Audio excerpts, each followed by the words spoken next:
नमस्कार नीलाद्रिश्य media live को स्वागत करुछि मली भारती। आडवाणी को मिलिला भारत रत्न सम्मान। बीजेपी वरिष्ठ नेता तथा पूर्वतन उप प्रधानमंत्री लालकृष्ण आडवाणी को भारत रत्न सम्मान रे सम्मानित कले राष्ट्रपति। सूचना अनुसार माननीय राष्ट्रपति द्रौपदी मुर्मू दिल्ली स्थित आडवाणींकर बासभवन को जाई तांको सर्वोच्च बेसामरिक सम्मान भारत रत्न प्रदान करिसेंती।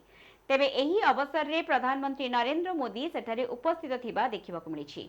पूर्वतन उप प्रधानमंत्री एल.के. आडवाणी, पूर्वतन प्रधानमंत्री पी.वी. नरसिम्हा राव, चौधरी चरण सिंह, कृषि वैज्ञानिक एम.एस. स्वामीनाथन और पूर्वतन मुख्यमंत्री कर्पूरी ठाकुर को चलित वर्ष सरकार को द्वारा एही बेसामरिक सर्वोच्च सम्मान प्रदान करा जायछि।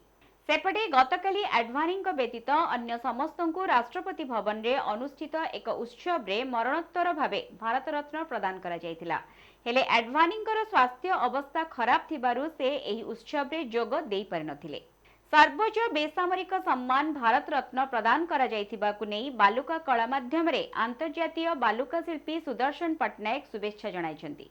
तासह बालुका कला माध्यम रे से लालकृष्ण आडवाणींकर प्रतिकृति मध्य अंकन करछन्ति। ब्यूरो रिपोर्ट नीलाद्रिश्य मीडिया लाइव। एभली खबर पाइबा पई आम चैनल को लाइक शेयर एवं सब्सक्राइब करंतु। नमस्कार।